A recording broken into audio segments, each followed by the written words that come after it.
noite a todos. Que o Mestre Jesus possa nos abençoar por mais essa noite, iluminando as nossas vidas, a nossa mente, para que nós possamos hoje falar um pouquinho sobre a doutrina do Mestre, buscar um pouquinho de conhecimento da vida dele, dos seus ensinamentos, que possamos refletir e tirar ensinamentos para a nossa vida. Hoje o Evangelho capítulo 19, a fé transporta montanhas. Primeiramente, eu gostaria de tentar definir a palavra fé. Se eu perguntasse o que significa a fé, como você saberia explicar para mim com relação à fé? O que é ter fé? Como é ser uma pessoa de fé? Se nós formos buscar na etimologia, quando buscamos no grego pistia, é acreditar. Quando buscamos no latim fides, fidelidade. Mas eu acho muito interessante que para nós, brasileiros, quando pedimos uma definição, a gente fala, não, eu tenho fé porque eu acredito. Mas quem acredita em algo pode deixar de acreditar. Ao contrário daquele que tem certeza. Nós vemos muitos irmãos que tinham uma fé e acreditava nela, a professava e de repente muda. Ou até caminhando para ser cético, ou céticos que começam a ser religiosos. Então, o acreditar ainda é um estágio embrionário da fé. Não podemos ter simplesmente com esse verbo acreditar e finalizar aí a nossa busca pela fé. Como poderei eu desenvolver a fé sem conhecê-la, sem trabalhar dentro de mim, aparando as arestas e buscando o desenvolvimento da fé? Eu gosto da cultura judaica, porque quando você busca a palavra fé em hebraico, você descobre a palavra emuná. Emuná significa fé. Mas da palavra emuná saíram outras palavras que traz uma ideia complementar do que é ter fé. A palavra amã, que significa confiança. Depois a palavra emun, fidelidade. Depois imun, treinamento. E depois a palavra que todos nós conhecemos, amém. É uma palavra também derivada de emuná, de fé. E amém significa confirmação, certeza. Quando falamos no fim da oração, que nós recitamos, falamos ali no fim, amém, ou espírita, assim seja, quer dizer, certeza, confirma, que tudo aquilo que foi dito na oração do Pai Nosso, nós estamos confirmando. E tem entre os sábios judeus, eles falam que ter fé, ter emuná, seria para todos nós como se fôssemos náufragos, e estávamos nadando naquele oceano, mas chega um ponto que as pernas já estão com cãibra, você não aguenta mais e você sabe que vai morrer. E aí passa uma tábua de frente de você e você se atira sobre aquela tábua, se agarrando, porque a sua vida depende daquela situação de agarrar-se naquele pedaço de madeira. Então ter fé é você estar no grande oceano da vida e passando a tábua da salvação, que é Deus, e nos agarrarmos a Ele. Principalmente a fé, ela é desenvolvida diante das dificuldades, dos desesperos, da dor, do sofrimento. Então essas dificuldades são a palavra imun, treinamento. Mas como assim? Tem que treinar a fé? Sim, a fé é desenvolvida. Porque há pessoas que falam, nossa, como que eu gostaria de ter fé igual fulano, ciclano, mas não possuo. Não é que eu não quero, não consigo, mas ainda nós podemos observar que aquelas pessoas que têm muita fé, são pessoas que já viveram outras encarnações e já desenvolveram nas fileiras reencarnatórias, através das dores e da dificuldade, a certeza na bondade de Deus. Talvez nós, ainda com pouca fé, somos seres que estamos iniciando nas fileiras do cristianismo, ainda somos seres imaturos e, como crianças de passos vacilantes, acreditamos ainda, talvez desacreditando. Falamos que temos fé, mas na hora do testemunho desesperamos, blasfemamos e muitas vezes nos revoltamos contra a divindade. Temos então a necessidade de buscar o treinamento, o exercício. Quando nós vamos à academia e começamos a exercitar os músculos, em questão de saúde ou estética, nós estamos fazendo com que os músculos que estavam parados comecem o processo de trabalho, de exercício. E na nossa fé, como todas as outras virtudes, não é diferente. É diante da dor, do sofrimento, do problema, é que somos chamados a exercitar a nossa fé. A fé é a confiança em Deus, é o agarramento que nós temos em Deus, é a fidelidade com Deus. Quando o marido e a esposa estão juntos em sua fidelidade, que muitas vezes, quando o casal é harmonioso, parece que não são mais dois, mas uma só pessoa. Tamanha fidelidade que um tem para com o outro, o amor que um tem para com o outro, o respeito. Então a minha fé é a fidelidade no meu relacionamento com Deus. Então nós vamos vendo que a fé é mais complexa do que simplesmente falar eu acredito. Então eu tenho a necessidade de exercitá-la, a necessidade de ter fidelidade e a certeza que Deus não nos deixa passar por nada de dor ou sofrimento, sem que nós tenhamos a necessidade do processo pedagógico que a irmã-dor ou as dificuldades, as tribulações nos oferecem. Nós vamos ver no Velho Testamento a imagem de Jó, aquele homem que ficou famoso por perder tudo, mas nunca perdeu a fé em Deus. Tudo o que acontecia em sua vida, ele agradecia. Lógico que ele é um grau superlativo da certeza e a confiança em Deus. Cabe a nós, então, pensar, qual é o problema que eu tenho? O que eu estou passando em minha vida? Será que Deus é injusto? Será que Deus existe? Se Deus existe, e Ele é Pai de todos, Ele ama a todos.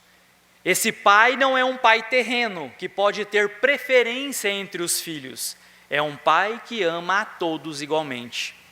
Não é um pai que espera ser idolatrado para que possa retribuir em amor. Como os deuses gregos e romanos da antiguidade, que se você não dedicasse a ele as oferendas, ele ficava magoado, porque você não era um crente a ele, e ele ficava magoado. Mas esses eram os deuses que os homens criaram, mas nós acreditamos no Deus que criou os homens, um Deus de perfeição, que não se abala e não se aflige com, muitas vezes, os filhos serem mal agradecidos ou não interpretar. Deus continua perfeito. Como o sol, e o sol de Três Lagoas é algo que nos irrita, não adianta a gente blasfemar contra ele. Não adianta tacar pedra, não adianta reclamar, ficar de mal do sol, ele vai continuar amanhecendo e brilhando com todo o seu esplendor. Não adianta eu brigar com Deus, não adianta eu ficar nervoso, irritado, blasfemar. O problema não está em Deus, o problema está na minha incompreensão das leis de Deus.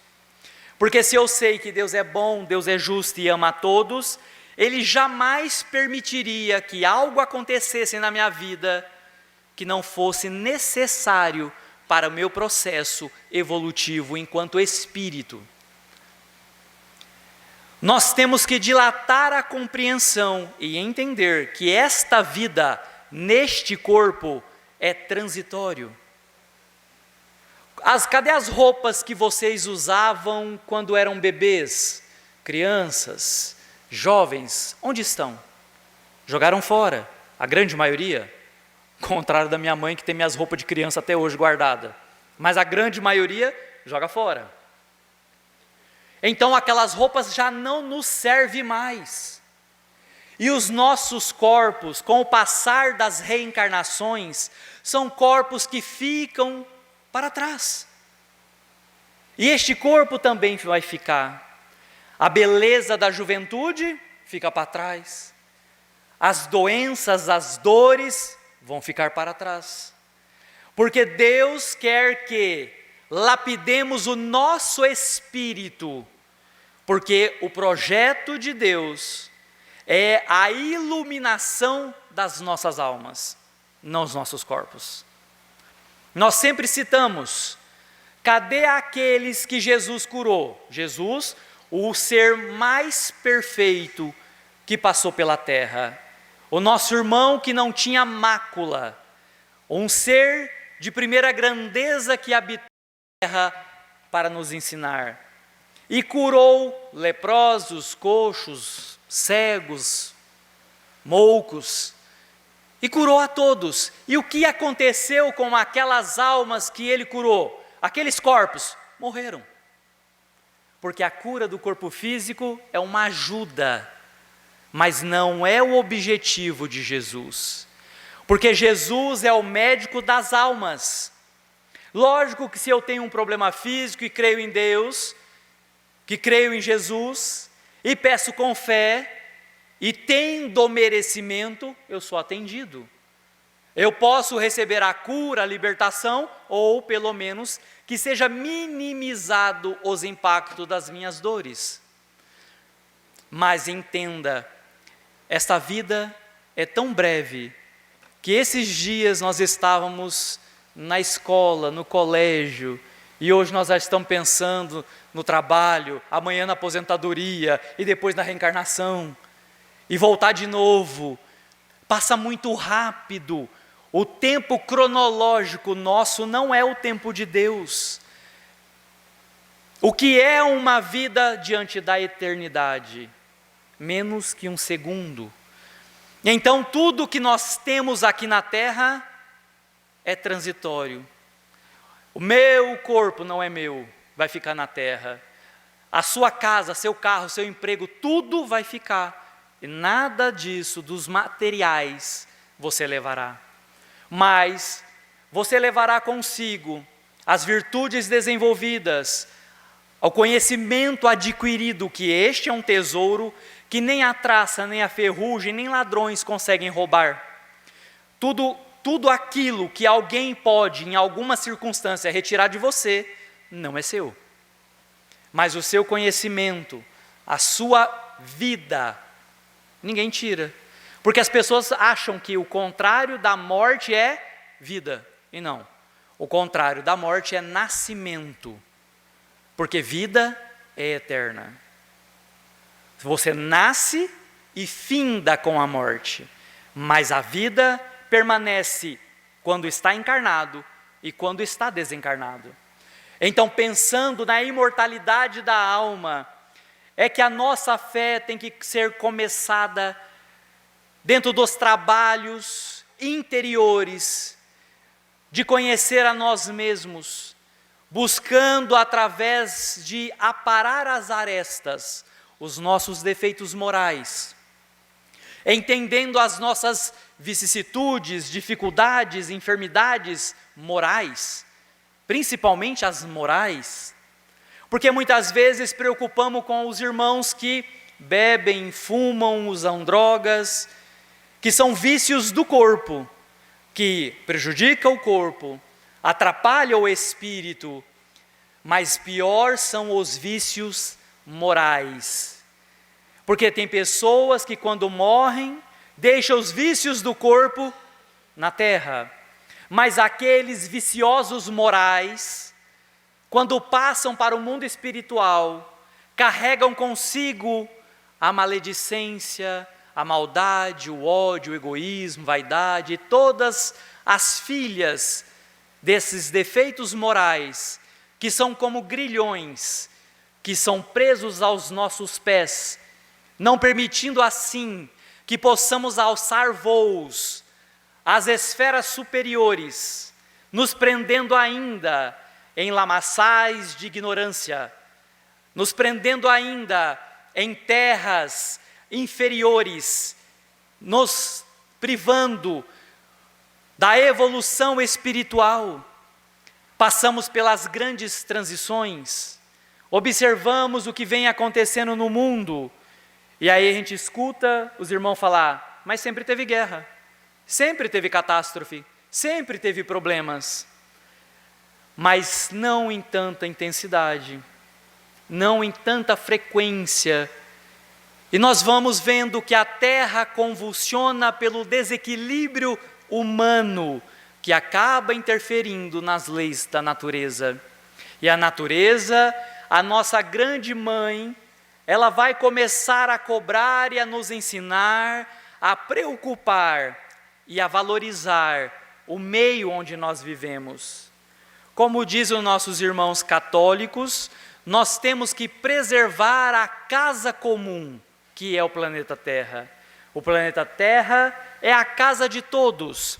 Então, eu tenho que cuidar da minha casa interior, fazendo a asepsia dos vícios morais, mas também, como sou um ser gregário, que vivo em comunidade, eu tenho a necessidade de também levar o equilíbrio do Evangelho às pessoas que estão ao meu redor. Não só preocupado com as pessoas, mas entendendo os nossos irmãos menores, os animais, a natureza. O respeito, então, para conosco e para com os outros, vão nos elevando a patamares maiores, de espíritos lúcidos, irmãos maduros, que começam já a ter e vislumbrar a maturidade espiritual.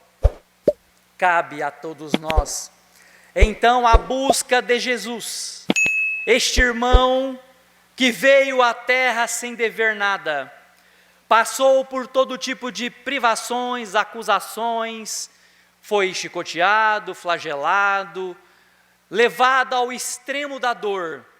E há irmãos que acreditam que Jesus não era de corpo físico, Jesus estava conosco em espírito.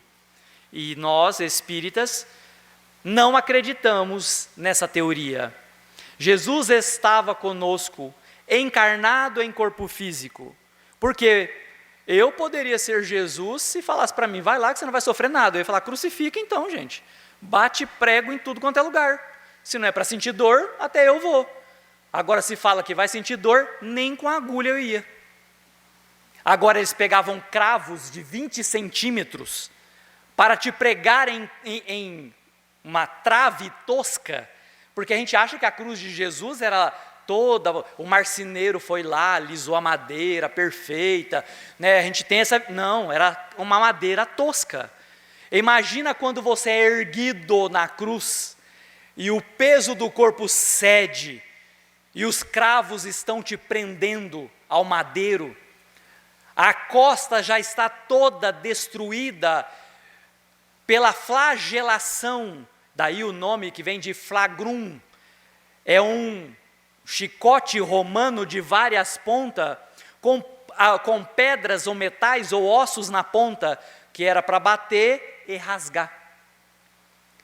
Vocês lembram da passagem que quando Jesus está na cruz e já estava desencarnado, morto, o soldado romano chega com a lança e perfura o flanco de Jesus e sai água e sangue. A água de um possível derrame pleural, ou no mediastino, acúmulo de líquido pelas pancadas que ele sofrera. E depois essa costa em chagas viva, em contato com o madeiro tosco, onde as farpas entraram na carne, provocando mais dor. Por que passar por uma dor extrema? Como alguns acreditam que Jesus era um revolucionário, que Jesus era um homem que queria chamar atenção. Mas eu vi tanta gente na história da humanidade, inclusive na atualidade, querendo chamar atenção, mas nenhum aceitou ser crucificado. Porque não é uma ideologia somente, ele trouxe simplesmente a lei de Deus para todos nós. E ele, como nosso mestre, professor das nossas almas, desceu ao círculo da terra, entre espíritos ignorantes e sofredores. Uma verdadeira animalha estava entre todos nós, e mesmo assim, ele desce como professor, acho que um professor no colegial, que vai até os alunos para tentar ensinar aquele bando de adolescente, que mais querem acabar com o professor do que estudar e aprender. Jesus então desce em um meio religioso, político, extremamente complicado e doloroso. Jesus vem a uma época onde ser judeu era ser dominado pela autoridade romana. Jesus vem então trazer o seu evangelho, a boa nova, e é rejeitado pelo povo que ele mesmo tinha preparado em espírito para receber os ensinamentos de Moisés, que era a primeira revelação. Jesus então trazendo a segunda revelação, mostrando que Deus não era o Deus na visão de Moisés, aquele Deus sanguinário, o Deus dos judeus, mas que defendia os judeus e acabavam com os filisteus, acabava com os cananeus. Deus tinha partido, mas ainda nós vivíamos aquela época um período de incompreensão. Deus tinha que ser temido, como a criança obedece o pai ou a mãe muitas vezes por temor e não por amor.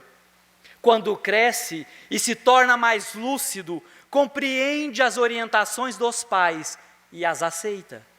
Então nós, quando recebemos Jesus na terra, a humanidade estava pronta para galgar um novo degrau. E aí Jesus apresenta a todos nós o Deus de amor, não o Deus punitivo e vingativo, não o Deus da tábua, na estela de Hammurabi, que falava da lei de Talião, que é olho por olho, dente por dente. E nós vivíamos aquela época sob a lei da vingança. Se alguém me fere, eu, perante a lei, tenho o direito de ferir. Se alguém mata alguém da minha família, eu tenho o direito, pela lei, de matar ou ferir também a família dele. Jesus então derruba todos esses ensinamentos, trazendo uma proposta de amar a Deus sobre todas as coisas e ao próximo como a nós mesmos. Se eu não quero que cobicem algo meu, eu não cobiço algo de ninguém. Se eu não quero sofrer um mal, não desejo mal para ninguém. Se eu, enquanto pai, quero ser respeitado, eu respeito pai e mãe. E aí, então, Jesus vem trazer os 10 mandamentos, resumido em 2, amar a Deus sobre todas as coisas e ao próximo como a nós mesmos.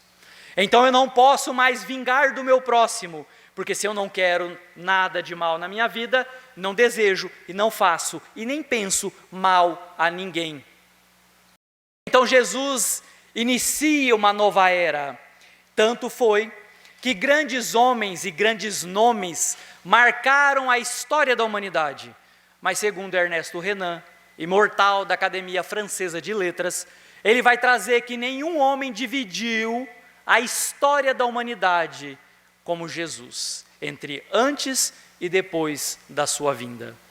O marco desta alma, em cima de todos nós que vivíamos e continuamos nos processos reencarnatórios até hoje, continua a nos influenciar e chamando, conclamando a todos nós, trabalhadores, servidores, seguidores do Mestre Jesus, a conhecê-lo, a buscar nas suas palavras edificantes e orientadoras, que elas, no caso o Novo Testamento, o Evangelho segundo o Espiritismo, que seja para nós a bússola direcionadora das nossas vidas. Eu não queria errar. Então, se eu não quero errar, eu não posso pecar pela ignorância. E eu busco, então, o estudo de conhecimento dos ensinamentos do Mestre Jesus. Porque ali está contida todas as orientações para que eu possa me tornar uma alma melhor. Não melhor do que os outros, mas melhor hoje do que eu fui ontem. E melhor amanhã do que eu sou hoje, como nos diz Allan Kardec. Ele fala que a nossa missão é um processo de evolução, que nós focamos hoje a nossa evolução material. Nos esforçamos para estudar, trabalhar, acumular riquezas, e ainda não entendemos que as riquezas ficarão na terra, mas necessitaremos então de buscar também outras riquezas, enriquecer a nossa alma, o nosso espírito, para que ele possa, conhecendo a doutrina libertadora de Jesus, libertar-nos das amarras, das prisões interiores. Como diz o filósofo, se eu não me engano, persa, Rumi, ele vai estar falando para todos nós, porque permanece ainda na prisão se as portas já foram abertas. Porque ainda permanece preso aos defeitos morais, aos ódios, eu não perdoo. Eu sou assim, eu tenho palavra, eu tenho moral. Não, nós temos ignorância. Porque eu tenho estupinho curto, falta de educação. E a gente criou-se na nossa forma, no popular, que, nossa, a personalidade, os pais falam para as crianças, a personalidade dessa criança é muito forte. Qualquer coisa que fala, ela é revida. Quer dizer, o mal educadinho crescendo ali, e os pais incentivando a ignorância. É a ignorância que passa do pai que era ignorante, a mãe que era ignorante, o filho que vai ser... Nós temos que quebrar o ciclo, porque Jesus veio nos mostrar uma visão diferente. O forte é aquele que perdoa as ofensas, provocações. O fraco é aquele que revida sempre. Porque se eu passar e dar um tapa na traseira de um cavalo, com certeza ele revida com um coice. E nós, muitas vezes, estamos mais próximos aos animais, que revidamos instintivamente, sem querer saber, sem pensar, do que perto dos anjos, dos espíritos iluminados, que nos chamam à reflexão e ao trabalho interno. Qual é o seu maior inimigo? Você mesmo. Mas o meu maior inimigo é o capeta, o Satanás, esse é meu maior inimigo. Por quê? Eu nunca fiquei sabendo que ele veio buscar alguém para levar para o inferno, para o umbral. Como que nós vamos para o umbral? Por livre e espontânea vontade, pelas nossas escolhas aqui, erradas aqui na terra. Eu escolhi não perdoar, eu escolhi matar, roubar, falar mal, eu escolhi ser mal. Aí é o coitado dessa entidade que me levou? Não, eu que fui. As portas abrem, as trombetas tocam para receber um pecador, porque eu fui para lá com louvor. Mas é Deus que vai me buscar para o paraíso? Também não. São seus atos, suas escolhas aqui na terra, é que te colocarão como escolhidos ou não nas colônias espirituais, no reino dos céus. Então a minha vida espiritual, ascensional, não depende de ninguém. Por mais que nós sejamos uma comunidade, um auxilia o outro, a minha evolução no combate aos meus defeitos e na aquisição das virtudes é individual. Então eu me salvo, eu busco com a minha conduta ir para o céu ou o chamado inferno. Então o poder da salvação está comigo.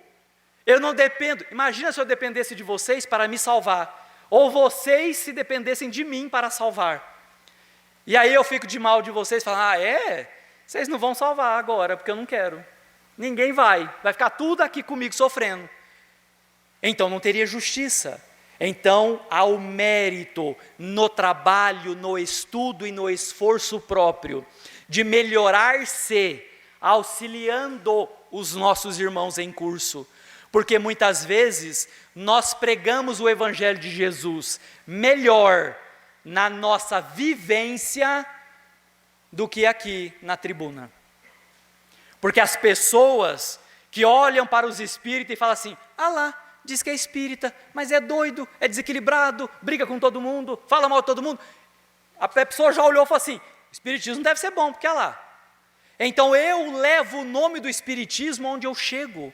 E assim o evangélico, o católico, eles estão levando o Cristo na sua imagem. Nós estamos vestindo a roupa do Cristo, o uniforme dele. Porque você vê um time, nós vamos ver o melhor time do Brasil, o Palmeiras. Não, gente, não é só porque ele está ganhando bastante, não sou palmeirense, não, imagina. E o pior, o Corinthians. Nós vamos observar o que nisso? Eles vestem a camisa, e só de você olhar para a camisa, você já identifica qual é o time. Porque está ali no uniforme. E as pessoas têm que olhar para nós e ver no nosso uniforme o Cristo. Mas na grande maioria eles veem o uniforme da ignorância, dos vícios, da dificuldade, da inferioridade, que nós agarramos ainda no que é mal. E o nosso cérebro também tem responsabilidade em cima disso. Porque o nosso cérebro primitivo, ele foi treinado e preparado para registrar com muita força tudo aquilo que nos machuca, tudo aquilo que nos incomoda. Por quê? Eu tinha que sobreviver. Desde a época primitiva, o nosso cérebro registrava com muito vigor tudo aquilo que era mal, tudo aquilo que me causava mal, que me causava contrariedade, eu registrava. Porque aquilo que me traz prazer e alegria não me trazia problemas à sobrevivência.